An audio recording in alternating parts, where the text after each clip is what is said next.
मुझे सुनने वाले सभी मसीही भाई बहनों को पास्टर सॉल का मसीही नमस्कार, शालोम, जय मसीह की, प्रेज द लॉर्ड। परमेश्वर पिता, परमेश्वर पुत्र और परमेश्वर पवित्र आत्मा का शांति और अनुग्रह आप सभी लोगों को सर्वदा मिलता रहे। मैं उस परमेश्वर को धन्यवाद करता हूं जिसने हम सब पर अपनी अनुग्रह की दृष्टि रखी और इसी कारण से हम इस पृथ्वी पर अब तक जीवित हैं, हम इस पृथ्वी पर चल फिर रहे हैं, हमारी सांसें चल रही और हृदय की धड़कन भी। यद्यपि इस दरमियान जो हम जिस समय से हम गुजर रहे हैं, हमने बहुत सारे प्रिय लोगों को खोया है, परंतु जो कोई मसीह यीशु में सो गए हैं उनके लिए धन्य आशा यह है कि वे निश्चय परमेश्वर के राज में आनंद और विश्राम के लिए वहां बुला लिए गए हैं और अब उसके बाद हमारी भी बारी है। और इसलिए मेरे प्रियो, अपने आप को प्रभु के लिए तैयार रखें, अपने आप को उसके लिए आप जो है अपने आप को सजा कर रखिए, क्योंकि परमेश्वर का वचन हम सबसे कहता है कि समय और असमय तैयार हो। मैं प्रभु को धन्यवाद करता हूं जिसने मुझे इस काबिल समझा कि मैं एक बार फिर से परमेश्वर के वचन के साथ आपके सामने आ पाऊं। आप लगातार जो मुझे सुनते हैं, परमेश्वर आपको बहुतायत के साथ आशीष प्रदान करे और मैं हमेशा परमेश्वर के वचन से जैसा लिखा है वैसा ही उसको आपके सामने रखने का पूरा प्रयत्न करता हूं। और जैसे पौलुस कहता है पहला कुरिन्थी उसका 2 अध्याय में कि हे भाइयों, जब मैं परमेश्वर का भेद सुनाता हुआ तुम्हारे पास आया तो शब्दों या ज्ञान की उत्तमता के साथ नहीं आया, क्योंकि मैंने ये ठान लिया था कि तुम्हारे बीच यीशु मसीह वरन क्रूस पर चढ़ाए हुए मसीह को छोड़ और किसी बात को न जानूं। पौलुस केवल मसीह की बात करता था, केवल उसकी इच्छा की बात करता था, केवल उसकी आज्ञाओं की बात करता था और लोगों से यही अपील करता था कि हमें किसी रीति से भी यीशु मसीह के लिए, परमेश्वर के लिए हमें आत्माओं को जीतना है। उसका एक ही ध्यान था, एक मरती हुई आत्मा जो नरक की ओर जा रही है, जो संसार में भटकी हुई है, जो संसार के ईश्वर के द्वारा भ्रमित है, अंधी पड़ी है, उसको मसीह की ज्योति तक, मसीह के पास ले आना, उसका यही मकसद था। और उसके बाद और बहुत सारे ज्ञानों और भेदों और प्रकाशनों को और सिद्धांतों को लेकर के पौलुस किसी को बांटना नहीं चाहता था। यीशु मसीह ने एक बार अपने चेलों से ऐसा कहा, जब उसके चेलों ने उनके पास आकर कहा कि प्रभु, कुछ लोग ऐसे हैं जो आपके नाम से दुष्ट आत्मा निकाल रहे हैं, आपके नाम से संदेश प्रचार कर रहे हैं। तब यीशु मसीह ने कहा कि जो हमारी ओर है वो हमारा विरोधी नहीं हो सकता है, अगर वो मेरे नाम से कर रहा है तो हमारे पक्ष का है। मेरे प्रियो, इस समय जो हालात और जो परिस्थितियां अभी इन दिनों चल रही है सोशल मीडिया पर, वो बहुत ही मन को दुखित करने वाला है और कोई झुकना नहीं चाहता, कोई उसको सहना नहीं चाहता, जबकि बाइबल बताती है एक दूसरे की सह लो।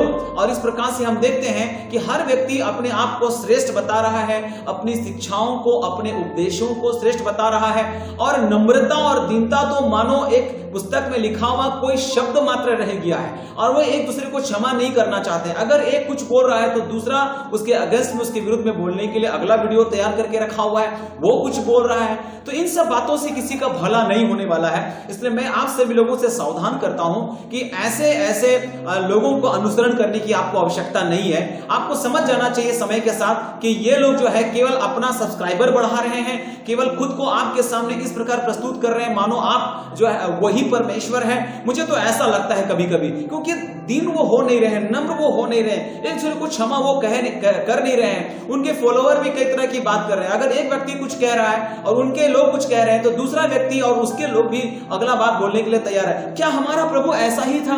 क्या हमारे प्रभु ने इस प्रकार प्रतिक्रिया दिया? क्या हमारे प्रभु ने किसी को बदला दिया?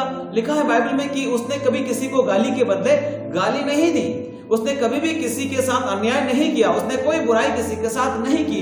परंतु परमेश्वर का वचन कहता है कि बुराई को भलाई से जीत लो, है ना, बुराई को भलाई से जीत लो। परमेश्वर का वचन हम लोगों को यह सिखाता है। सो मेरे प्रियो, आपको प्रभु यीशु मसीह को फॉलो करना है, आपको परमेश्वर के वचन को फॉलो करना है। आप खुद ही परमेश्वर का वचन खुद भी आप अध्ययन करें, क्योंकि परमेश्वर ने आपको इतनी बुद्धि और ज्ञान दे दी है। और मैं आपसे कहना चाहता हूं कि पवित्र आत्मा से बेहतर शिक्षक, पवित्र आत्मा से अच्छा शिक्षक और कोई हो ही नहीं सकता।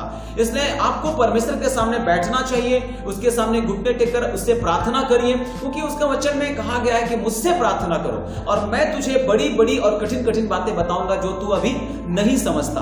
आज हम सब क्यों एक व्यक्ति को अपना सब कुछ मान लेते हैं। अभी देखिएगा सोशल मीडिया में हर लोग किसी न किसी को फॉलो कर रहा है और किसी न किसी को वो लोग जो है अपना आत्मिक पिता बना लिया, जबकि परमेश्वर का वचन कहता है कि तुम किसी को पिता नहीं कहना, तुम किसी को गुरु नहीं कहना, तुम्हारा एक ही पिता है और स्वयं परमेश्वर है, तुम्हारा एक ही गुरु है, वो स्वयं परमेश्वर है। तो आपको अनुसरण किसका करना है? आपको परमेश्वर का अनुसरण करना है, आपको यीशु मसीह का अनुसरण करना है, आपको पवित्र शास्त्र का अनुसरण करना है। एक व्यक्ति एक जरिया हो सकता है परमेश्वर का वचन को आप तक पहुंचाने के लिए। इसका मतलब ये नहीं है कि आप उसको जो है दिलो जान से मोहब्बत करने लग जाए। इन दिनों कई लोगों का कमेंट में जब मैं देखता हूं सोशल मीडिया पर कि उस सेवक का नाम लेकर के आई लव यू, ओ मैं आपके जैसा कोई नहीं, ये क्या पागलपन है? क्या यीशु मसीह आएंगे तो लोग इस प्रकार से उसको कहेंगे? क्या हम यीशु मसीह के लिए ऐसा कह सकते हैं? है ना? एक व्यक्ति को हम इतना महिमा क्यों दे रहे हैं? परमेश्वर आप में से किसी को भी उस स्थान में बिठा सकता है, उस स्थान में पहुंचा सकता है। तो ये परमेश्वर का अनुग्रह है कि परमेश्वर ने उसको ये सेवा दी। वो एक सेवक है, मात्र एक सेवक, वो प्रभु नहीं है, वो मास्टर नहीं है। और आप सोचते हैं कि जो वो बोल रहा है वही सही, जो प्रार्थना वो करेगा वही सुना जाएगा, और आप उसको फॉलो कर रहे हैं और अंधभक्त लोग जो है उनका अनुसरण कर रहे हैं, उनको उनके पीछे चल रहे हैं, उनके हर बात पर कमेंट कर रहे हैं, है ना? मेरे प्रियो, मैं बताना चाहता हूं कि परमेश्वर ने यह सेवा आपको भी दी है, यह बुलाहट आपको भी दी है, और आप में से हर एक जो प्रभु से प्यार करते हैं और यीशु मसीह पर विश्वास करते हैं, मेरे प्रियो, आपको भी यह सेवा दिया जा सकता है। तो आप इस बात को लेकर के दुखित मत होइए कि नहीं, परमेश्वर मेरी तो प्रार्थना को सुनता नहीं है, शायद मेरा प्रचार से किसी का जीवन बदलने वाला नहीं है। ऐसा नहीं है।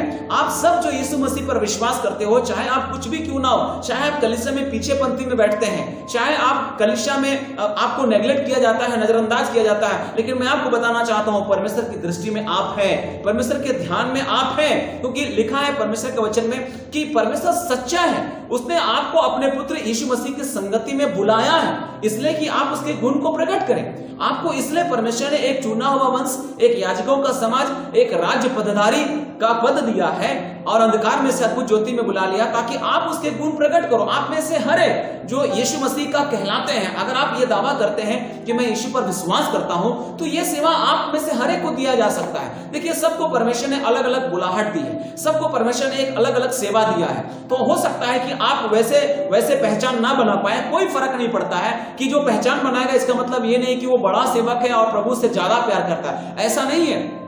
कुछ लोग समझते हैं नहीं, वो एक अलग मिट्टी का बना हुआ है, वो बड़ा सेवक है, परमेश्वर ने उसको विशिष्ट तरीके से रचा है, वो अलग है। नहीं, आप भी मेरे प्रियो, परमेश्वर ने आपको समानता का अधिकार दिया है। परमेश्वर का वचन कहता है कि आप सिर्फ जो कोई यीशु मसीह में है, ना तो वो यहूदी है, ना यूनानी है, ना कनानी है, ना दास है, ना स्वतंत्र है, ना स्त्री, ना पुरुष, हम सब मसीह यीशु में एक हैं।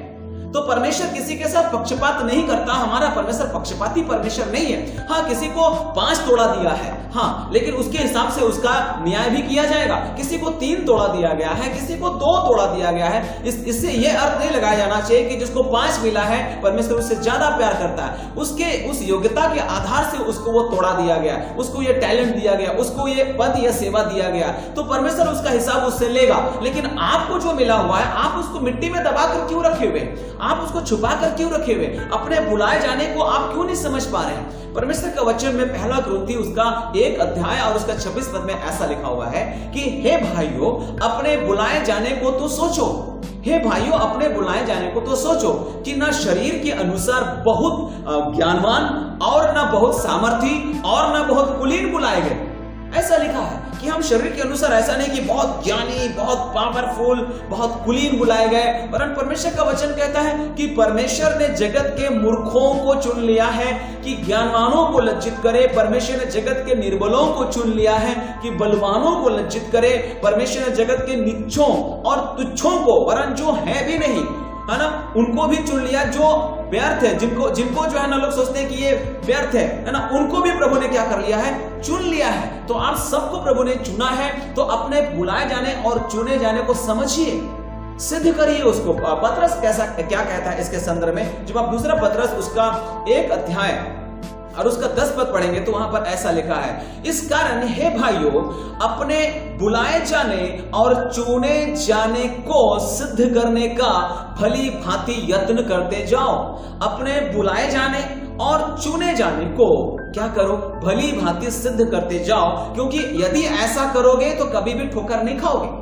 यहां लिखा यदि ऐसा करोगे तो कभी ठोकर नहीं खाओगे। आज हम में से कई लोग किसी किसी को फॉलो कर रहे हैं और उसके बाद कुछ होता है तो फिर ठोकर खाते हैं। जब सोशल मीडिया पर कुछ सेवक लोग आपस में लड़ रहे थे तो कई लोगों ने मुझे फोन से कहा कि पास्टर साहब इस प्रकार लड़ रहे हैं, इसमें आपका क्या विचार है, आप अपना हस्तक्षेप क्यों नहीं देते, आप लोगों से क्यों बात नहीं करते, आप भी तो उन लोगों को जानते हैं, क्यों नहीं बोलते कि ऐसा मत लड़ो, ऐसा मत करो, है ना, ये शोभा नहीं देता है। वास्तव में मैं समझता हूं कि उनको तो परमेश्वर का ज्ञान है, तब तो वो परमेश्वर के वचन को लेकर के यूट्यूब पर आ रहे हैं, सोशल मीडिया पर आ रहे हैं, तो फिर इस प्रकार की बातें क्यों हो रही है मुझे समझ में नहीं आ रहा। लेकिन मैं समझता हूं कि इन बातों से अगर कोई बहुत ज्यादा खुश है तो वो शैतान है, और वो लोग अनजाने में शैतान को बड़ी खुशी दे रहे हैं। शैतान के टीम के लोग जो है ना पार्टी मना रहे होंगे, बड़ा जश्न मना रहे होंगे, वाह परमेश्वर का वचन का ज्ञान और प्रकाशन के साथ जो लोग आते थे आज लोग आपस में भिड़े हुए लड़े हुए, चलो मजा आ रहा है, चलो इससे कितने लोग ठोकर खाने वाले हैं, कितने लोग पीछे हटने वाले हैं, कितने लोग बोलेंगे अब हमको नहीं सुनना है इन लोगों का, अब मैं जो है ना इन लोगों को डिसलाइक करूंगा या तो मैं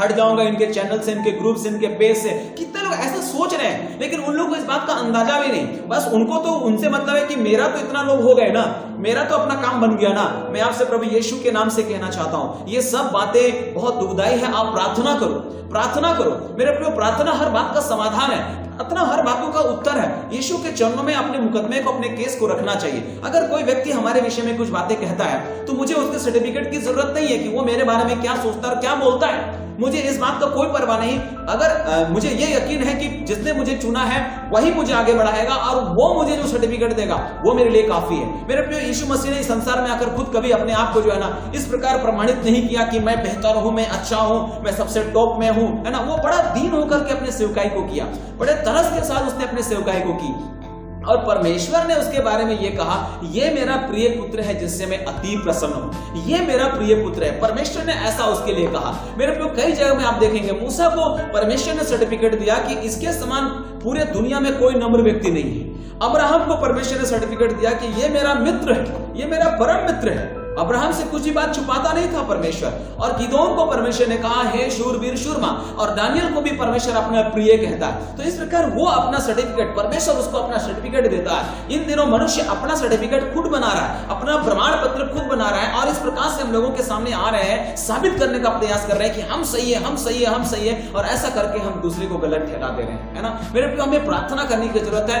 आपको केवल यीशु का प्रचार करना है। पौलुस कहता है यीशु को छोड़ करके हमको और कुछ जानना ही नहीं है, यीशु की बातें छोड़ करके और हमको कुछ बोलना ही नहीं है ना। केवल उसकी महिमा की बातें करेंगे, केवल कलीसिया की उन्नति की बातें करेंगे, और ऐसी बातें जिससे सैद्धांतिक टकराव नहीं हो। यीशु मसीह ने कभी भी ऐसी बात नहीं की जिससे कि सैद्धांतिक टकराव हो। जब वो बोलता था, जरूर बाइबल में लिखा है कि जब वो बोलता था तो एक अधिकारी के समान बोलता था, है ना। उनके उपदेश एक अधिकारी के समान है, और सुनने वाले लोग चकित हो जाते थे, ऐसा लिखा है, अचंभित हो जाते थे उनके संदेशों को सुन करके। और लूका में ऐसा लिखा है कि वो अनुग्रह से भरकर बोला। एक वचन मेरे साथ पढ़िएगा, लूका रचित सुसमाचार में, अगर मैं गलत ना हूं तो मुझे स्मरण आ रहा है, 4 अध्याय और उसका 22 वचन में ऐसा लिखा है, 4 अध्याय और उसका 22 पद लिखा है, सबने उसे सराहा, सबने उसे सराहा, और जो अनुग्रह की बातें उसके मुंह से निकलती थी उनसे अचंभित हुए।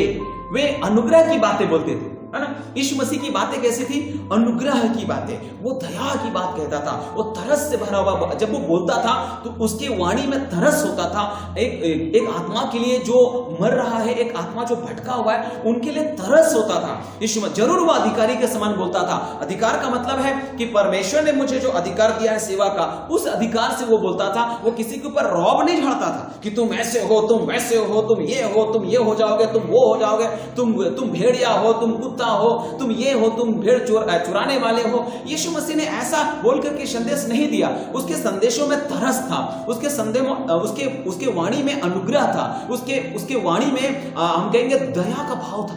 है ना। तो ये इस विचार से यीशु मसीह का संदेश हमेशा लोगों के सामने आया और लोग अचंभित होते थे। लोग सोचते थे कि क्या ये तो यूसुफ का बेटा है ना, ये मरियम का बेटा है ना, लेकिन उनकी बातें इतना सलोना, इतना सुंदर, इतना मधुर, उसकी वाणी में मधुर वाणी थी। हाँ मेरे प्रियो, परमेश्वर ने आपको इसलिए नहीं चुना कि आप एक दूसरे को नीचा करें। आपका बाइबल अध्ययन या आपका प्रचार का विषय क्या है? क्या दूसरे को नीचा दिखाना? क्या खुद को श्रेष्ठ बताना? क्या इस आशय से आप बाइबल अध्ययन करते हैं? तो ये बहुत दुर्भाग्य है आपका, है ना। सो मेरे प्रियो, अपने बुलाहट को समझिए कि परमेश्वर ने हमको क्यों बुलाया। आज मैं जिस विषय के साथ आया हूं वो ये नहीं है, मैं केवल एक इंट्रोडक्शन दे रहा था आप लोगों को, के साथ एक परिचय दे रहा था। मैं वास्तव में बुलाहट के बारे में ही बात करना चाहता हूं आप लोगों से, है ना, कि अपने बुलाए जाने को सोचो, अपने बुलाए जाने को, अपने चुने जाने को क्या करो, सिद्ध करो और अच्छी तरह से इसको सिद्ध करने का प्रयास करो। सोचो कि तुम क्यों बुलाए गए हो। आपका यीशु मसीह में आना कोई दुर्घटना नहीं है, आपका मसीह में आना कोई एक्सीडेंट नहीं है, परंतु परमेश्वर ने एक योजना के तहत आपको यहाँ बुलाया है। कुछ योजना है और उसके लिए परमेश्वर ने आपको यहाँ पर बुलाया है। तो आपकी जो बुलाहट है वो दुर्घटना नहीं है, परंतु क्या है ये? नंबर 1, ये परमेश्वर की इच्छा के अनुसार है कि आप उसके अभिप्राय को पूरा करें। नंबर 2, स्वर्गीय और पवित्र बुलाहट है। आपकी जो बुलाहट है, आप जो मसीह यीशु में खुद को पा रहे हैं, आज आप एक कलीसिया का हिस्सा है, चाहे आप किसी भी कलीसिया में जा रहे हो, लेकिन आप यीशु पर विश्वास करते हैं, परमेश्वर की त्रिएकता पर विश्वास करते हैं, पवित्र शास्त्र बाइबल पर विश्वास करते हैं, तो आपकी जो बुलाहट है वो स्वर्गीय है, वो किसी इंसान की बुलाहट नहीं। मैंने आपको बुला लिया और आप आ गए, किसी व्यक्ति ने बुलाया और आप कलीसिया आ गए, ऐसा नहीं है। परंतु वास्तव में आप जो मसीह में आए हैं, ये स्वर्गीय बुलाहट है, ये एक पवित्र बुलाहट है। तीसरी बात कि ये जो बुलाहट है ये व्यक्तिगत है, ये व्यक्तिगत बुलाहट है। परमेश्वर आपको नाम लेकर जानता है, वरन बाइबल में लिखा हुआ है कि परमेश्वर ने अपने हथेली पर आपका चित्र को खींच रखा है। अपने हथेली पर उसने आपके चित्र को क्या किया है? खींच रखा है। सो आपको ये जानना चाहिए कि मैं जो हूं विशिष्ट हूं परमेश्वर की नजर में। मैं चाहे हो सकता है कलीसिया में पीछे पंक्ति में बैठता हूं, लेकिन मैं विशिष्ट हूं परमेश्वर की नजर में। आप खास हो परमेश्वर की नजर में। अपने बुलाए जाने को सोचो और अपने चुने जाने को सिद्ध करो। अपने जो बुलाहट है, अपने चुने जाने को आपको साधना होगा, आपको उसको सिद्ध करना पड़ेगा कि मैं किस लिए बुलाया गया हूं, उस काम को आपको पूरा करना पड़ेगा। तो मैंने बताया कि आपकी जो बुलाहट है वो परमेश्वर की इच्छा के अनुसार है, इसलिए कि आप उसके अभिप्राय को पूरा करें। दूसरी बात कि वो स्वर्गीय बुलाहट है, वो पवित्र बुलाहट है। और तीसरी बात जो है वो व्यक्तिगत बुलाहट है, इसलिए कि परमेश्वर ने आपको अनुग्रह दिया, आप अनुग्रह के कारण बुलाए गए हैं। दूसरी बात कि आप सुसमाचार के द्वारा बुलाए गए हैं और सुसमाचार के लिए बुलाए गए हैं, है ना।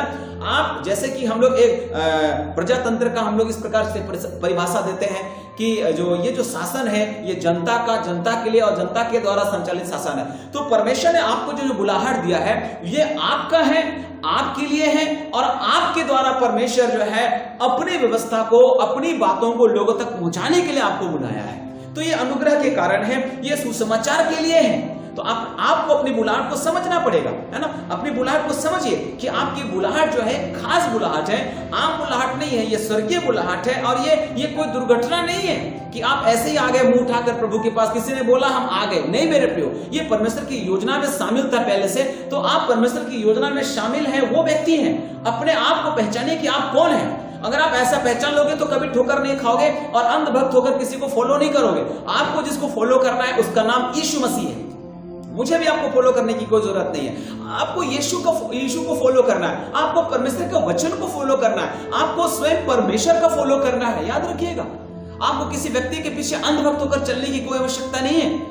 और इसी कारण से लोग ठोकर खा रहे हैं और आगे भी ठोकर खाएंगे। और यही कारण है कि आज संसार में बहुत तरह की दुख और तकलीफ है, क्योंकि जो स्थान यीशु को मिलना चाहिए, जहां परमेश्वर को मिलना चाहिए था, पवित्र आत्मा को मिलना चाहिए था, वो एक व्यक्ति को मिल रहा है। लोग सोच रहे हैं उसी के अंदर आत्मा है ना। क्या परमेश्वर ने पवित्र आत्मा एक व्यक्ति को दिया है या हर एक जो यीशु के लहू से धुले हुए हैं उनको दिया है? आप जो यीशु मसीह पर विश्वास करते हैं, जिस दिन आप यीशु मसीह पर विश्वास करते हैं उसी दिन मेरे प्रियो मैं आपको कहना चाहता हूं पवित्र आत्मा का छाप आप पर लग चुका है। तो फिर आप इस बात के लिए क्यों चिल्ला रहे, प्रभु लगता है मुझे पवित्र आत्मा नहीं मिला? अगर आप यीशु की गवाही देते हैं तो आपके अंदर पवित्र आत्मा है, क्योंकि बिना आत्मा के कोई यीशु को प्रभु नहीं कह सकता, बिना पवित्र आत्मा के कोई यीशु को प्रभु नहीं कह सकता। लेकिन हम लोग क्या सोचते हैं कि अरे उनके अंदर पवित्र आत्मा, वो अन्य भाषा बोलता है तो यानी वो पवित्र आत्मा, वो उछलता है, वो कूदता है यानी वो पवित्र आत्मा है, वो चंगाइयां कर रहा है यानी वो पवित्र आत्मा है। और आप जो यीशु की गवाही नहीं देते क्या आप यीशु के बारे में किसी को नहीं बताते?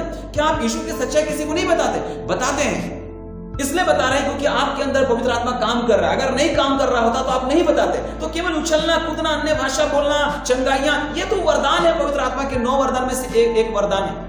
ये भी 9 वरदान, पवित्र आत्मा के 9 वरदान आप सभी लोगों को पता है। उनमें से ये भी अन्य भाषा बोलना, अन्य भाषाओं का अर्थ बताना, चंगाइयों का वरदान, विश्वास का वरदान, सामर्थ्य के काम करने का वरदान, बुद्धि का वरदान, ज्ञान का वरदान, ये परख का वरदान, भविष्यवाणी का वरदान, तो ये वरदान है ना। तो इस बात को समझ लीजिए। लेकिन बाइबल क्या बताती है? सबसे अधिक किसका पीछा करना है, किसका अनुकरण करना है? प्रेम का। वरदान का क्या करिएगा? आचार डालिएगा। अगर आपके अंदर प्यार नहीं है, मसीह का प्यार नहीं है, तरस नहीं है, दया नहीं है, एक आत्माओं को जीतने की ललक नहीं है, प्यास नहीं है, परमेश्वर के राज को बढ़ाने की तड़प नहीं है, पौलुस बोलता है उसके लिए मैं कुछ भी कर गुजरने के लिए तैयार हूं। लेकिन अभी हम क्या कर रहे हैं? हम केवल बेबीलोन का मीनार बना रहे हैं। अभी हर लोग बेबीलोन का मीनार बना रहे हैं। आजकल यूट्यूब में लोग बेबीलोन का मीनार बना रहे हैं। अरे हर दिन देख रहा है, अरे मेरा कितना सब्सक्राइबर बढ़ गया, अरे कितने मेरे फॉलोअर बढ़ गए, कितने लोग मुझे कमेंट कर रहे हैं, वाओ वाओ वाओ। अपने आप में कमेंट कर रहे हैं कि मैं ऐसा हूं, मैं वैसा हूं। मेरे प्रिय सावधान हो जाइए। अपने बुलाहट को समझिए। आपकी जो बुलाहट है वो विशिष्ट बुलाहट है। आपकी जो बुलाहट है, हो सकता है अलग अलग बुलाहट, हर व्यक्ति को अलग अलग बुलाहट दिया जाता है। हर व्यक्ति को आपका जो बुलाहट होता है वो अलग अलग होता है। और फिर क्या होता है, आपकी जो बुलाहट होती है वो शायद आपके लिए अचानक हो जाए, लेकिन वास्तव में ये परमेश्वर का एक प्लान होता है। आपको लगेगा कि मैंने कभी सोचा नहीं था कि मैं इस रास्ते पर आऊं, लेकिन ऐसा मेरे साथ कुछ हुआ और मैंने प्रभु को समझा, मैंने प्रभु की आवाज को समझा, मेरे अंदर उसका वचन काम करने लगा। तो ये अचानक होता है, लेकिन वास्तव में ये परमेश्वर का प्री प्लान होता है। ये पहले से उसके प्लान में है। और दूसरी बात कि जब बुलाहट होती है ना, तो प्रभु पहले पहल करते हैं। वो ऐसा रास्ता खोजते हैं जिसके द्वारा आप उसके करीब आ जाएं। तो बुलाहट में प्रभु पहल करते हैं। बुलाहट विशिष्ट होता है, बुलाहट अलग अलग होता है। और बुलाहट जो क्या होता है वो अचानक हो सकता है आपके लिए अचानक हो सकता है। मैं आज ऐसे कुछ शख्स लोगों के बारे में आपके सामने उदाहरण रखूंगा, है ना, जो निर्बल दशा में और साधारण दशा में, साधारण परिस्थिति में बुलाए गए, लेकिन परमेश्वर ने उसको एक अति विशिष्ट सेवा दिया। सबका एक अलग अलग सेवा है, याद रखिएगा, है ना। तो हम ऐसे कुछ लोगों के बारे में आपके सामने बात रखना चाहते हैं। सबसे पहले मैं एक व्यक्ति के बारे में बात करूंगा जो इजरायलियों का हम कहेंगे कि आदि पिता है या मूल पुरुष है, जिसका नाम अब्राहम है। जब आप उत्पत्ति 12 अध्याय मेरे साथ खोलेंगे तो आप उस वचन को जरूर पढ़े होंगे। 12 अध्याय और उसका एक वचन ऐसा लिखा है, यहोवा ने अब्राहम से कहा, अपने देश और अपने कुटुंबियों और अपने पिता के घर को छोड़कर उस देश में चला जा जो मैं तुझे दिखाऊंगा, है ना। वहां चला जा जो मैं तुझे क्या करूंगा, दिखाऊंगा। और आगे लिखा, और मैं तुझसे एक बड़ी जाति बनाऊंगा और तुझे आशीष दूंगा और तेरा नाम महान करूंगा। तू आशीष का मूल होगा। जो तुझे आशीर्वाद दे उन्हें मैं आशीष दूंगा, जो तुझे कोसे उसे मैं शाप दूंगा। और भूमंडल के सारे कुल तेरे द्वारा आशीष पाएंगे। और यहोवा के इस वचन के अनुसार अब्राहम चला गया और लूत भी उसके संग चला। और जब अब्राहम हारान देश से निकला उस समय वह 75 वर्ष का था। उस समय वो 75 वर्ष का था, ऐसा हम लोग देखते हैं। प्रभु के कहने के अनुसार अब्राहम निकला। अब्राहम की बुलाहट को यहां पर देखिए कि कैसी दशा में वो बुलाया गया। आपको मालूम होना चाहिए कि अब्राहम जब बुलाया गया वो एक मूर्ति पूजक परिवार से था। वो एक मूर्ति पूजक परिवार से था और इसलिए परमेश्वर ने उसको उनके कुटुंब से, उनके देश से, पिता के घर से निकलने के लिए कहा, उनसे वहां से अलग होने के लिए कहा। जब परमेश्वर आपको बुलाता है तो आपको निकलने के लिए कहता है। जहां पर आप हैं शायद वो सही स्थान नहीं है, वो सही जगह नहीं है, वो सही विश्वास नहीं है, वहां पर जब सही लोग नहीं है तो कई बार परमेश्वर वहां से आपको अलग करता है कि उनसे अलग हो, उनके बीच से निकलो, तब मैं तुम्हारा पिता होगा और तुम मेरी प्रजा होगे। आपने पढ़ा होगा 2 कुरिन्थियों 7 अध्याय में, वहां पर आपने जरूर पढ़ा होगा। तो इस प्रकार हम देखते हैं कि अब्राहम जब बुलाया गया 75 इयर्स ओल्ड में बुलाया गया, कमजोर दशा में, है ना, परिवार को छोड़ करके अलग, वो अपने भतीजे अपनी पत्नी को लेकर के निकला हुआ है ना। और इस प्रकार से मेरे प्रियो परमेश्वर ने उसको जो आशीर्वाद का वचन दिया था उस वचन पर बिना संदेह करते हुए उस पर विश्वास करके जैसा परमेश्वर ने कहा था वैसा ही उसने कदम बढ़ाया, है ना। उसने अपनी आज्ञाकारिता का एक अद्भुत प्रमाण दिया कि जैसा ही परमेश्वर ने ये आवाज उसको दी, उसने क्या किया, उसने उस घर को छोड़ दिया जिसको परमेश्वर ने छोड़ने के लिए कहा था। और वो इस बात को समझ गया कि जिसने मुझे बुलाया है वो सच्चा परमेश्वर है। हालेलुया। जिसने आपको बुलाया वो सच्चा है, वो आपसे प्यार करता है। आप कभी ये मत समझिए कि शायद परमेश्वर जो है केवल दिनाकरण से प्यार करता है, केवल बेनीहीन से प्यार करता है, केवल और भी बहुत सारे सेवक और प्रचारक जिसको आप जानते हैं, आपको लगता होगा केवल परमेश्वर उन लोग को यूज करता है, हम लोग को नहीं। मेरे प्रियो, आप ऐसा मत सोचिए। परमेश्वर आपसे भी प्यार करता है और परमेश्वर ने आपको भी बुलाया है अपने लिए। तो इसलिए बाइबल बताती है अपने बुलाए जाने को सोचो, है ना, अपने बुलाए जाने को सोचो। किसी वक्त किसी एक सेवक ने मुझसे फोन करके बातचीत की और कहा कि पैसा होना बहुत जरूरी है सेवकाई के लिए, पैसा होगा तब। जितने भी बड़े बड़े सेवक लोग उनके पास पैसा था इसलिए वो लोग बड़ा नाम कमा लिया।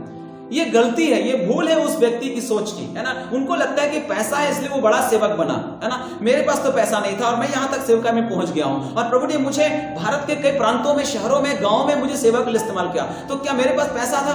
मैं देखूं तो 2 पैंट शर्ट में अपने घर से निकला था और आज भी मेरे पास पैसे का अभाव है, लेकिन मेरे परमेश्वर ने मुझे कभी कमी नहीं होने दिया, कभी नहीं। हर घटी को पूरा किया, हर जरूरत को पूरा किया। जब वो परमेश्वर मेरे साथ ऐसा कर सकता है तो आपके साथ भी कर सकता है। मैं ये नहीं बोलूंगा कि मैं विशिष्ट हूं, मैं विशेष हूं इसलिए मुझे ऐसा है, नहीं। आपको भी परमेश्वर इस्तेमाल करेगा, आपको भी प्रभु अपनी महिमा के लिए यूज करेगा और आपके लिए हर बातों का प्रबंध करेगा, क्योंकि उसका वचन कहता है कि तुम्हारा जीविका सुसमाचार से चलेगा और दाने वाले बैल का मुंह कभी बांधा नहीं जाएगा, आपका मुंह कभी बांधा नहीं जाएगा। मेरे प्रिय, परमेश्वर आपकी जरूरतों को पूरा करेगा। अगर आप परमेश्वर पर विश्वास करने वाले लोग हैं तो उसके बच्चों को कभी टुकड़ा मांगने के लिए किसी के सामने हाथ नहीं फैलाना पड़ेगा। परमेश्वर आपको बहुतायत के साथ आशीष दे चुका है। अब्राहम की आशीष यीशु मसीह के द्वारा अब हमारी आशीष है। जैसे परमेश्वर ने अब्राहम को आशीष दी, वो आशीष आपकी भी है। तो अब्राहम की बुलाहट कमजोरी दशा में 75 साल की आयु में, जब आप 15 अध्याय उसका 1 पद वहां पढ़ेंगे तो परमेश्वर ने अब्राहम से ऐसा बोला। इन बातों के पश्चात यहोवा का यह वचन दर्शन में अब्राहम के पास पहुंचा, हे अब्राहम मत डर, तेरी ढाल और तेरा अत्यंत बड़ा प्रतिफल मैं हूं। एक बार के लिए अब्राहम को लग रहा है कि परमेश्वर पता नहीं मेरे साथ है भी या नहीं है। परमेश्वर उसको लगातार उसको जो है ना अपने वचन के द्वारा उनको उत्साहित करते रहा, मत डरो, हम तेरा ढाल है और तेरा बड़ा प्रतिफल है। और 17 अध्याय के 1 पद में अब्राहम से परमेश्वर बोलता है, जब वो 99 वर्ष का हो गया है तो लिखा है कि जब, 1 पद में पढ़ेंगे, जब अब्राहम 99 वर्ष का हो गया तब यहोवा ने उसको दर्शन देकर कहा, मैं सर्वशक्तिमान ईश्वर हूं, मेरी उपस्थिति में चल और सिद्ध होता जा। हालेलुया। और इस प्रकार से परमेश्वर ने वो व्यक्ति जो एक बार के लिए लगता है अब्राहम एक बार के लिए जरूर सोच रहा होगा, पता नहीं परमेश्वर क्या करेगा, पता नहीं परमेश्वर, क्योंकि आप जानते हैं कि इस बीच क्या हो गया कि उसकी पत्नी सारा ने कहा कि हम लोग संतान नहीं होगा, पता नहीं वो प्रतिज्ञा पूरी भी होगी कि नहीं, तो इसलिए तुम क्या करो, तुम हजीरा के पास जाओ और उसके द्वारा संतान उत्पन्न करके अपने वंश को आगे बढ़ाओ। और इन्होंने वैसा कर भी दिया, लेकिन परमेश्वर ने बोला नहीं नहीं नहीं, तुम्हारा अपना संतान जो प्रतिज्ञा का संतान, उसके द्वारा तुम्हारा वंश आगे बढ़ेगा, वो चुना हुआ वंश होगा, वो प्रतिज्ञा का वंश होगा। और परमेश्वर ने उनको बारंबार अपने वचन के द्वारा जो है सिद्ध करता रहा, उसको बल देता रहा, उसको हिम्मत देता रहा, उसको ढांढस देता रहा। सो मेरे प्रियो, कैसी दशा में अब्राहम बुलाया गया सोचिए। वो अलग है, वो एक मूर्ति पूजक परिवार से है, थोड़ा भयभीत भी हो रहा है, थोड़ा सोच भी रहा है, और उसने एक कदम उठा भी लिया और उसने जो है हजीरा के पास जाकर के उससे मिल करके एक संतान को भी उत्पन्न किया। लेकिन मेरे प्रियो, परमेश्वर को ये पसंद नहीं था, परमेश्वर को ये दुख लगा कि ऐसा उसने क्यों कर दिया, है ना, क्योंकि उसने स्वयं कहा था तुम्हारा अपना संतान जो है ना वो वारिस होगा, प्रतिज्ञा का वारिस होगा, है ना। सो मेरे प्रियो, हम सबके जीवन में भी ऐसा होता है। तो वास्तव में जब हम बुलाए जाते हैं तो निर्बल दशा में बुलाए जाते हैं, साधारण परिस्थिति में बुलाए जाते हैं। अब्राहम भी निर्बल दशा में बुलाया गया, लेकिन परमेश्वर ने उसको श्रेष्ठ बना दिया और उसको विश्वास का पिता का दर्जा दिया गया, विश्वास का पिता का दर्जा दिया गया। दूसरी बात, मूसा के बारे में बातचीत करेंगे। आइए मूसा के बारे में देखेंगे। निर्गमन 3 अध्याय और उसका 10 वचन। निर्गमन 3 अध्याय और उसका 10 वचन मेरे साथ खुलिएगा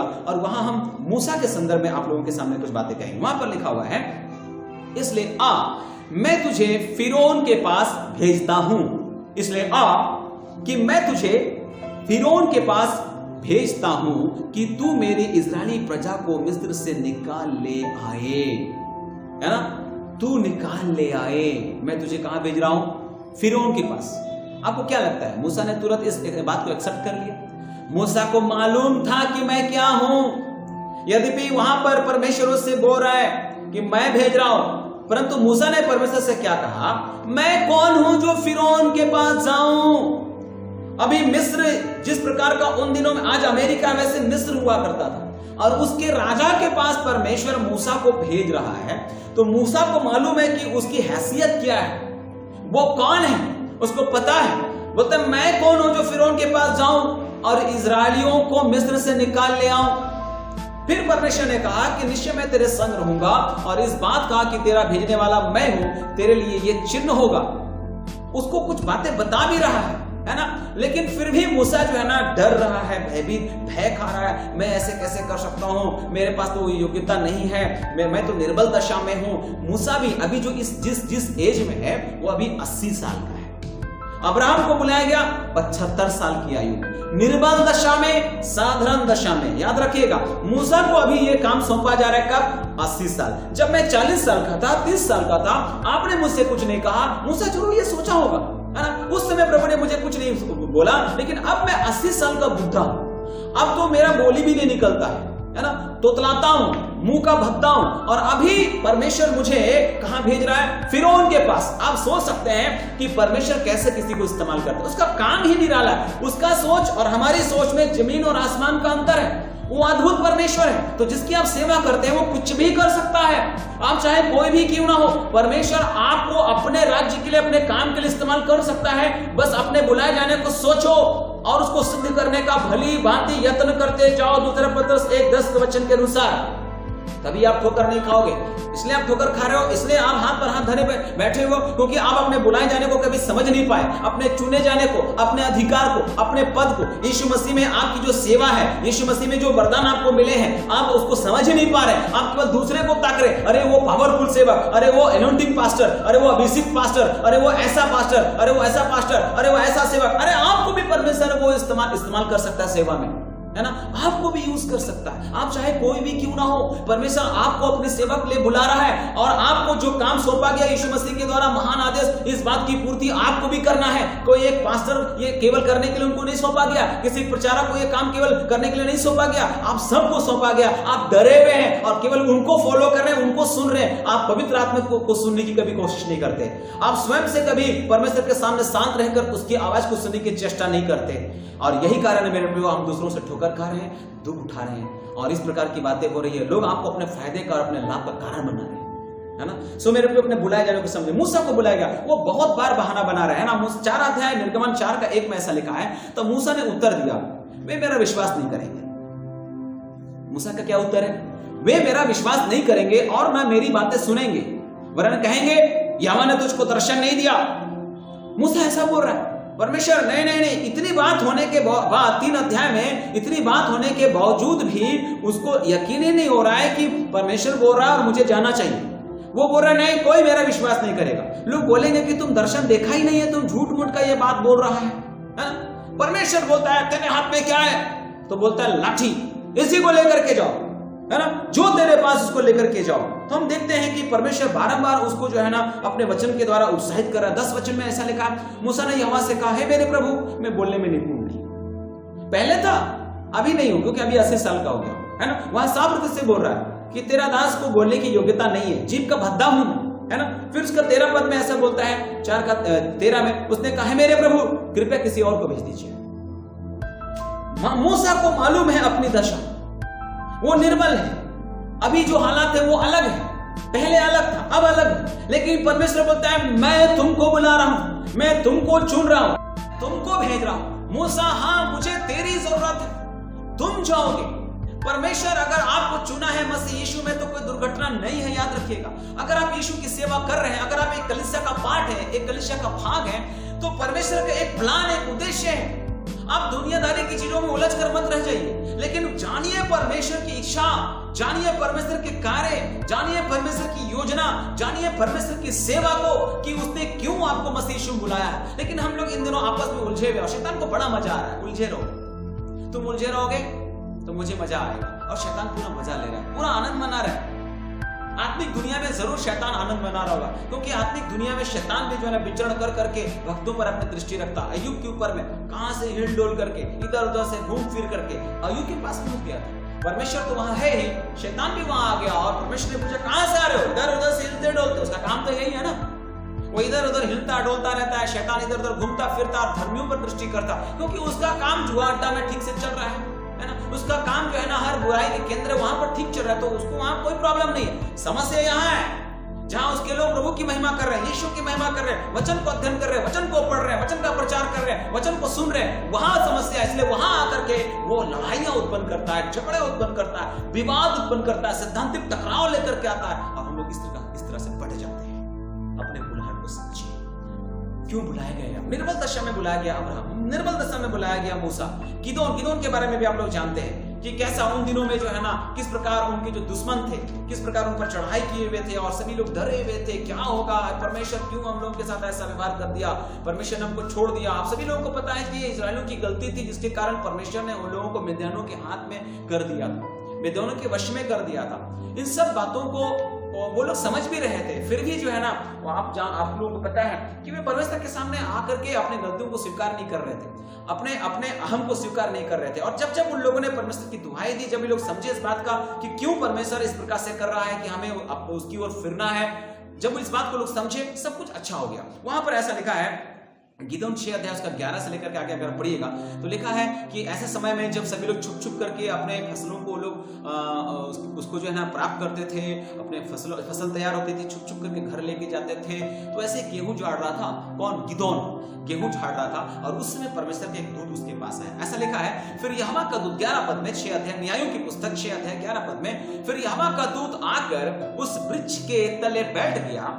जो ओपरा में अभी एजरी योआश का था, और उसका पुत्र गिदोन एक दाखरस के कुंड में गेहूं इसलिए झाड़ रहा था कि उसे मिद्यानियों से छिपा रखे, है ना। फिर लिखा है, उसको यहोवा के दूत ने दर्शन देकर कहा, हे शूरवीर सुरमा, यहोवा तेरे संग है, हे शूरवीर सुरमा, यहोवा तेरे संग है। क्या अभिवादन कर रहा है, शूरवीर सुरमा, लेकिन ये कैसा सुरमा है, ये गेहूं झाड़ रहा है, लेकिन कहां, कुंड में छुप करके, गड्ढे में छुप करके, गड्ढे में छुप करके ये गेहूं झाड़ रहा है। लेकिन परमेश्वर को पता है गिदोन कौन है, एक शूरवीर है, एक सूरमा है, एक बहादुर इंसान है, एक निर्भय व्यक्ति है, और उसको उत्साहित कर रहा है। हाँ मेरे प्रियो, एक दुर्बल दशा में था गिदोन, उस समय जिस प्रकार का हालत था, वो अपने आप को कमजोर महसूस कर रहा था, वो अपने आप को दुर्बल महसूस कर रहा था। एक साधारण परिस्थिति से, वहां से परमेश्वर गिदोन को बुलाहट दे रहा है, तुमको जाना पड़ेगा, है ना,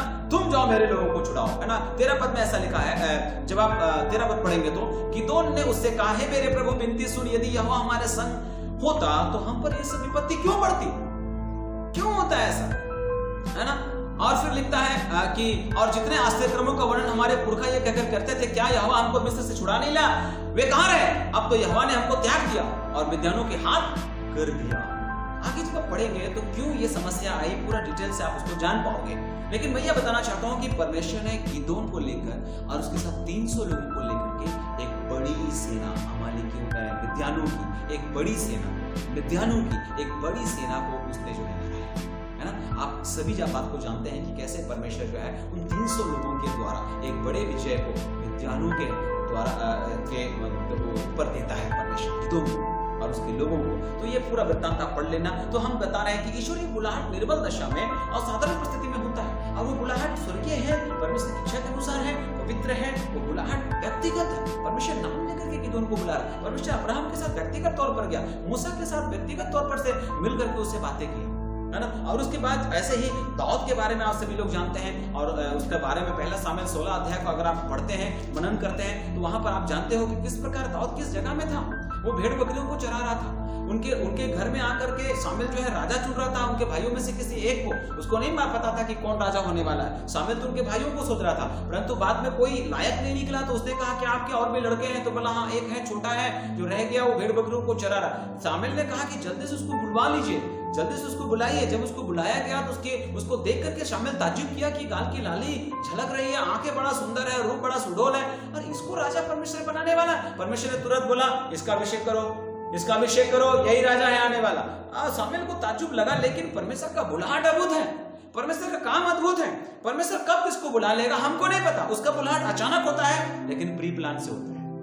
आपके लिए अचानक हो सकता है, परंतु ये योजना में शामिल था और परमेश्वर के मन के मुताबिक था। दाऊद आप सभी को पता है, और एक महान राजा जिसके कुल में आगे चल करके यीशु का जन्म होता है, उस प्रभु की महिमा करते हैं। यशाया उसके बुलाहट पर थोड़ा सा चर्चा करते हैं। 6 अध्याय यशाया में जब आप जाओगे तो आपने जरूर इस हिस्सा को पढ़ा होगा कि यशाया किस दशा में बुलाया गया, है ना। 6 अध्याय और उसका जब हम 5 पद से आगे पढ़ेंगे, 5 पद से आगे 6 अध्याय का, तो लिखा है तब मैंने कहा हाय हाय मैं नष्ट हुआ, क्योंकि मैं अशुद्ध होंठ वाला मनुष्य। परमेश्वर ने जब उसको बुलाहट दी तो वो खुद पे यकीन नहीं कर पाया कि मैं वास्तव में परमेश्वर के लिए योग्य हूँ। वो बोल रहा है हाय हाय मैं तो अशुद्ध होंठ वाला मनुष्य हूँ और अशुद्ध होंठ वाले मनुष्यों के बीच में रहता हूँ, क्योंकि मैंने सेनाओं के यहोवा महाराजाधिराज को अपनी आंखों से देखा है। वो डर गया, वो भयभीत हो गया, वो अपने आप पर हाय हाय कर रहा है, मेरे होठ अशुद्ध है बोल रहा है, मेरा मुंह अशुद्ध है बोल रहा है। लेकिन परमेश्वर ने उसको होठों को छुआ, उसके होठों को छुआ, उसके होठों को शुद्ध किया, उसके जीवन को क्षमा किया, उसके जीवन को इस रीति से तैयार किया कि वो महान भविष्यवक्ता के रूप में जाना गया। और यशायाह का पुस्तक हम कंप्लीट बाइबल कह सकते हैं। बाइबल में कुल 66 पुस्तक है और यशायाह में कुल 66 अध्याय है। यहाँ यीशु के जन्म से लेकर के यीशु के मृत्यु, स्वर्गारोहण, अंतिम नया आकाश नया पृथ्वी, सब बातें आपको यशायाह के पुस्तक में मिलेगा। परमेश्वर ने इतना महान नबी के रूप में यशायाह को इस्तेमाल किया। कैसे कैसे व्यक्ति को परमेश्वर चुनता है, देखिए, है ना। तो हम ईश्वरीय बुलाहट निर्बल दशा में और साधारण परिस्थिति में ही होता है, लेकिन उसका काम निराला होता है। यिर्मयाह की बुलाहट को भी आप सभी लोग जानते हैं कि वो तो बोलता है मैं लड़का हूं। यिर्मयाह 1 अध्याय, जरा इसको देखिएगा, अध्ययन में आपके अध्ययन में बता रहा हूं। यिर्मयाह 1 अध्याय उसका 4 पद आगे लिखा है, तब यहोवा का वचन मेरे पास पहुंचा, गर्भ में रखने से पहले ही मैंने तुझ पर चित्त लगाया और उत्पन्न होने से पहले मैंने तेरा अभिषेक किया है, मैंने तुझे जातियों का भोजनकर्ता ठहराया है। ऐसा तब मैंने कहा है प्रभु देख मैं तो बोलना भी नहीं जानता क्योंकि मैं लड़का ही, परंतु यहोवा ने मुझसे कहा मत कर कि मैं लड़का हूं, क्योंकि जिस किसी के पास मैं तुझे भेजूं वहां तू जाएगा, जो कुछ मैं तुझे आज्ञा दूं तू वही कहेगा। तू उनके मुख को देखकर मत डर, क्योंकि तुझे छुड़ाने के लिए मैं तेरे साथ हूं, यहोवा की यह वाणी है। ऐसा करके यिर्मयाह को बुलाया और उसको सेवा के लिए तैयार किया और उसको लोगों के बीच भेजा। परमेश्वर आप में से किसी को भी इस्तेमाल कर सकता है।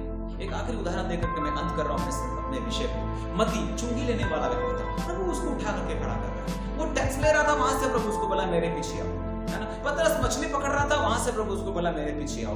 पौलुस कलीसिया को सताने के लिए जा रहा था, सता भी रहा था। परमेश्वर वहां से उसको बुलाहट दे रहा है कि मैं तुझे एक सेवा दे रहा हूं, है ना। तो ऐसे कितने संदर्भ, आप जब मत्ती 9 अध्याय उसका 9 पद पढ़ेंगे तो मत्ती के बारे में पढ़ेंगे। आप जब लूका 5 अध्याय उसका 5 से लेकर 11 पद पढ़ेंगे तो वहां पतरस को चुनाव बुलाहट के बारे में आप पढ़ोगे। प्रेरितों के 9 अध्याय उसका 1 से लेकर 6 पद पढ़ोगे तो पौलुस की बुलाहट के बारे में आप देखेंगे।